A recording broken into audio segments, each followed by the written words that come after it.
Hello, समय मीना से rising Gemini. तो ये रीडिंग होगी आपकी 18 मई से लेकर 24 मई तक। ये भी याद रखिएगा कि रीडिंग जनरल है, तो जितना रेजोनेट हो आप उतना ले सकते हैं, बाकी आप छोड़ सकते हैं। मुझे फीलिंग्स और एक्शंस करनी थी, मैंने गलत पैटर्न में निकाल लिए हैं कार्ड्स, वो भी मैं बता देती हूँ। यहाँ पे ओवरऑल एनर्जी में है, कोई मेहनत करते हुए दिख रहा है किसी सिचुएशन पर। आप भी हो सकते हैं, जिनसे आप डील कर रहे हैं वो भी हो सकते हैं, या तो फिर अपने वर्क से रिलेटेड सिचुएशन पर आपका ज़्यादा ध्यान है जेमिनी। आप लोगों का इस वीक का चैलेंज है, या तो आपको किसी चीज़ से डिस्कनेक्ट होना है, शायद बहुत ज़्यादा मुश्किल हो, आप लॉस्ट और अलोन फील कर रहे हो, या तो ऑलरेडी डिस्कनेक्ट हो और आपको डिस्कनेक्ट रहना है, या तो फिर आपको किसी टॉक्सिक चीज़ से डिस्कनेक्ट होना है जो कि आपके लिए बेहतर नहीं है, जिसकी अब और वैल्यू नहीं रही है। हो सकता है रिसेंट पास्ट में आप लोगों की रिकन्सिलिएशन हो। अगर ये आप पहले देख रहे वीडियो, अगर आप 18 से 24 में देख रहे तो हो सकता है आप लोगों की पास्ट में किसी के साथ रिकन्सिलिएशन हुई हो। अगर किसी से डिस्कनेक्ट हो, आप लोग बहुत टाइम से बातचीत नहीं कर रहे हो, तो उसके साथ हो सकता है रिकन्सिलिएशन हो आप लोगों की। या तो हो सकता है कि आप लोग अपने फ्रेंड्स वगैरह के साथ टाइम एंजॉय करें रिसेंट पास्ट में। प्रेजेंट मोमेंट में मुझे दिख रहा है कि आप लोग अपने इमोशंस को बैलेंस करने की कोशिश कर रहे हैं, कोई सिचुएशन में बैलेंस आता हुआ दिख रहा है, पेशेंस भी है आपके अंदर, स्लोली ठीक होगी ये सिचुएशन। अगर पास्ट में बहुत ज़्यादा गड़बड़ थी तो स्लोली कोई सिचुएशन ठीक करते हुए दिख रहे हैं। नए फ्यूचर में अगर आप बहुत ज़्यादा हार्ट ब्रोकन थे पास्ट की सिचुएशन से, किसी पर्सन से जो कि आपको हो सकता है छोड़ के चले गया हो या आपको कोल्ड में छोड़ दिया हो उसने, तो अब नए फ्यूचर में आप उस सिचुएशन से हील होते हुए दिख रहे हैं, या तो फिर इन पर्सन के साथ उस रिलेशनशिप को हील करते हुए दिख रहे हैं। तो एनर्जी अच्छी दिख रही है। अब हम आपके पर्सन की फीलिंग्स और एक्शंस देख लेते हैं। तो जेमिनी, पहले मैं आप लोगों को साइंस बता देती हूँ। हो सकता है आप किसी पाइसिस से डील कर रहे हों, कैप्रिकॉर्न, वर्गो, टॉरस वगैरह से डील कर रहे हों, Leo, Taurus, Aquarius, Scorpio, Aquarius, Libra, Gemini. वैसे तो आपके पर्सन का साइन कोई सा भी हो सकता है। यहाँ पर जिनसे आप डील कर रहे हैं उनकी फीलिंग्स में है कि वो कोई सा चैप्टर है जो एंड नहीं हुआ है, शायद पुराना चैप्टर एंड करके आप लोग आगे बढ़ना चाहते हैं। पास्ट में जो हुआ हुआ, लेकिन जो आपके पर्सन है वो शायद पास्ट की बातों पर अटके हैं। इस तरीके से हो सकता है कि पास्ट का चैप्टर भी एंड नहीं हुआ है। मतलब अगर आप लोग के बीच लड़ाई झगड़े हुए थे पास्ट में, तो सारी बातें हो सकता है लेकर आएँ जब तक कि सॉल्व नहीं होती हैं। तो इस टाइप की सिचुएशन लग रही है कि अभी हम क्लियर करेंगे। यहाँ पर जो आपके पर्सन है आपको व्यू करते हैं कि आप इस सिचुएशन पर बिल्कुल भी एफर्ट्स नहीं कर रहे हैं, बिल्कुल भी काम सपोर्ट करने की कोशिश नहीं कर रहे। इस जो अगर आप लोगों के बीच सिचुएशन ख़राब हुई है तो आप बिल्कुल ही मेहनत नहीं करते हुए दिख रहे हैं। क्यों है अभी हम देखेंगे। यहाँ पर इनके जैसे आप डील कर रहे हैं उनके एक्शंस में है कि वो सपोर्ट करने के लिए बिल्कुल भी तैयार नहीं है। उनको लग रहा है उन्होंने बहुत ज़्यादा ऑलरेडी इन्वेस्ट कर चुके हैं इस कनेक्शन में, अब वो और ज़्यादा इन्वेस्ट नहीं करना चाहते, तो वो सपोर्ट करते हुए नहीं दिख रहे हैं। वो आपकी तरफ से एफर्ट्स का या किसी एक्शन कम्युनिकेशन का वेट कर रहे हैं। यहाँ आपकी फीलिंग्स हैं, अगर आप लोग बहुत टाइम से खामोश थे, बातचीत नहीं कर रहे थे या साइलेंट ट्रीटमेंट टाइप एनर्जी थी, तो अब आप शायद बात करना चाहें, इस खामोशी को ख़त्म करना चाहें। यहाँ पर ओवरऑल एनर्जी में है कोई आपके साथ इस सिचुएशन को हील करना चाहता है। अगर कोई लड़ाई झगड़े हुए हैं, हार्ट ब्रोकन टाइप सिचुएशन हुई है, उसको हील करना चाहता है और शायद हील करे आपके साथ। या हो सकता है अगर आप हार्ट ब्रोकन फील कर रहे हो तो आप हील होते हुए दिख रहे हैं उस सिचुएशन से। अब कोई हो सकता है आपके पास आए आपसे माफ़ी मांगने, या तो फिर आप कम्युनिकेशन इनिशिएट करें, आप अपोलोजाइज़ करें अगर आपकी गलती है तो। कोई एक्शन लेते हुए दिख रहा है कमिटमेंट वगैरह की तरफ, किसी मैरिज या रिलेशनशिप की तरफ। अगर आप लोग ऑलरेडी रिलेशनशिप या कमिटमेंट में हैं, और अगर नहीं है तो कोई चाहता है आपसे कि आप एक्शन लें उनकी तरफ, आप उनको ऑफर करें। यहाँ पर है कोई किसी को डिसीजन लेना है। कुछ केसेस में ऐसा हो सकता है कि आप दो लोगों से डील कर रहे हो और में से आपको एक को चुनना हो कि किसके साथ आप कमिटमेंट वगैरह चाहते हैं, अपने लाइफ के साथ किसके साथ आगे बढ़ना चाहते हैं। और शायद आपको रिजेक्शन फील हो रहा हो, या किसी ने आपको पास में रिजेक्ट किया हो, या हो सकता है आपको किसी एक को रिजेक्ट करना पड़े। सैड लव एनर्जी में रहेंगे वैसे तो इस वीक, किसी पर दूर से नज़र रख रहे हैं।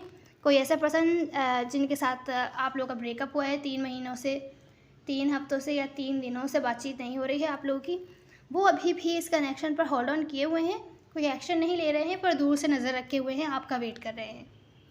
तो ये है ओवरऑल। अब हम क्लैरिफाई करते हैं। तो जेमिनी जिनसे आप डील कर रहे हैं, मुझे ऐसा लग रहा है कि वो बहुत ज़्यादा ओवरथिंकिंग कर रहे हैं, बहुत ओवरथिंकिंग कर रहे हैं। उनको लग रहा है कि जो जैसा भी उन्होंने चाहा था, मैनिफेस्ट किया था, न्यू बिगिनिंग ऐसी होगी, आगे सब कुछ ठीक होगा। हो सकता है रिसेंट पास्ट में फिर से आप लोगों की रिकन्सिलिएशन हुई हो।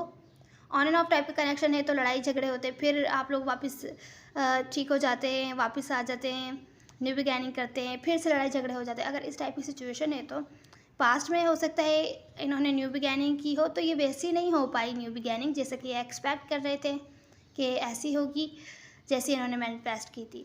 तो ओवर थिंकिंग कर रहे हैं कि आप इनको छोड़ के जाने के लिए तैयार हैं, या हो सकता है कुछ केसेस में इनको लग रहा है कि आप किसी और के साथ न्यू बिगिनिंग कर रहे हैं, इनके साथ आप नहीं आगे चलना चाहते, तो आप इनको छोड़ के जाने के लिए तैयार हैं। कुछ केसेस में आप ऐसे किसी ऐसे पर्सन से डील कर रहे हो सकते हैं जो आपसे बहुत दूर रहते हो, या लॉन्ग डिस्टेंस हो सकता है रहते हो किसी और कंट्री वगैरह में। तो उनको यही लग रहा है कि जैसा भी उन्होंने एक्सपेक्ट किया था वैसे पॉसिबल नहीं हो पाया।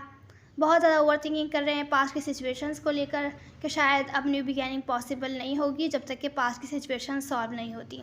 अगर आप वापस भी आ जाते हैं इनके साथ न्यू बिगिनिंग करने की कोशिश करते हैं, तो इनको नहीं लगता कि ये पॉसिबल हो पाएगी, और बहुत ज़्यादा ओवर थिंकिंग कर रहे हैं। तो अब हम देखते हैं कि आपको ऐसा क्यों भी कर रहे हैं कि आप बिल्कुल भी एफर्ट्स नहीं कर रहे हैं। तो जेमिनी जिनसे आप डील कर रहे हैं, उनको लगता है कि अब आप अपनी लाइफ के साथ आगे बढ़ना चाहते हैं। आप किसी और के साथ कोई अपॉर्चुनिटी या न्यू बिगिनिंग या कोई और आपको मिल गया है, कोई बेहतर, इनसे बेहतर जो हो, तभी ये शायद ओवर थिंकिंग कर रहे हैं बहुत ज़्यादा। और आपने जो भी इनके साथ ड्रीम्स वगैरह बनाए थे, फ्यूचर के गोल्स वगैरह बनाए थे, जो भी प्लानिंग थी, वो सब आप अब उस पर काम नहीं करना चाहते, और ना ही तो करते हुए दिख रहे हैं। आप अपनी लाइफ के साथ आगे बढ़ रहे हैं, कुछ केसेस में किसी और की तरफ जा रहे हैं। हो सकता है कि ये सच ना हो, लेकिन ये ऐसा आपको व्यू कर रहे हैं, और शायद इसी वजह से ये ओवर थिंकिंग कर रहे हैं कि आप अपनी लाइफ के साथ आगे बढ़ने के लिए तैयार हैं, इनको छोड़ के जाने के लिए तैयार हैं। जैसा कि इन्होंने एक्सपेक्ट किया था वैसा नहीं हुआ है। तो अब आपकी फीलिंग्स देखते हैं। तो जेमिनी आप थोड़े बोर टाइप एनर्जी में दिख रहे हैं। आपको पास्ट में हो सकता है रिजेक्शन फील हुआ हो इनकी किसी एक्शन की वजह से, या इन्होंने कुछ ऐसा कहा हो तो आपको अच्छा नहीं लगा हो जो, लेकिन अब आपको बहुत ज़्यादा बोर टाइप एनर्जी फील हो रही है खामोश रहकर। आपको खामोशी अच्छी नहीं लग रही है, आप खामोशी को एंड करना चाहते हैं क्योंकि आप इनसे अनकंडीशनली लव करते हैं। आपके दिल में बहुत सी फीलिंग्स हैं इनके लिए, भले आपने अभी तक बोल के बताया ना हो। तो कुछ केस में हो सकता है आप इनको बताना चाहते हैं, कम्युनिकेट करना चाहते हैं, जो भी प्रॉब्लम्स हुई उनके बारे में, सिचुएशन को ठीक करना चाहते हैं, एटलीस्ट खामोशी को एंड करना चाहते हैं। तो ये आपकी फीलिंग्स है। अब हम एक्शंस देखते हैं इस वीक इनके क्या होंगे आपकी तरफ। तो जेमिनी मुझे लग रहा है आपको ही कोई ना कोई एक्शन लेना पड़ेगा, या आपकी तरफ से एक्शन, कम्युनिकेशन या एफर्ट्स का वेट कर रहे हैं। इनको लगता है इन्होंने काफ़ी ज़्यादा इन्वेस्ट कर चुके हैं, जितना इन्वेस्ट करना था। काफ़ी बार इन्होंने सिचुएशन को फिक्स करने की कोशिश की, अब ये और एफर्ट्स नहीं करना चाहते, आपकी तरफ से चाहते कि आप भी एफर्ट्स करें। अब ये डिसीजन बना रहे हैं, सोच विचार कर रहे हैं, हो क्या हो सकता है इस वीक करें कि इनको और ज़्यादा इस कनेक्शन में इन्वेस्ट करना भी चाहिए आपके साथ कि नहीं करना चाहिए, या तो फिर आपसे दूर ही ठीक है, ये आपके साथ सेपरेशन में है तो वही ठीक है। तो सोच रहे हैं कि रिकन्सिलिएशन करनी चाहिए कि नहीं, या तो फिर आपका वेट करना चाहिए कि नहीं, आपके साथ इस कनेक्शन में इन्वेस्ट करना चाहिए कि नहीं। जो भी इन्होंने पास्ट में इन्वेस्ट किया वो सब देख रहे हैं कि इन्होंने क्या क्या इन्वेस्ट किया, जो उसके रिज़ल्ट का वेट कर रहे हैं कि उसके बदले में इनको कुछ नहीं मिला आपकी तरफ से, कोई एफर्ट्स नहीं मिली, कोई लव अफेक्शन वैसा नहीं मिल रहा जैसे कि एक्सपेक्ट कर रहे थे। तो उसका वेट कर रहे हैं, और जब तक इनको ये रिटर्न में वापस नहीं मिलता, ये कोई एफर्ट्स नहीं करेंगे।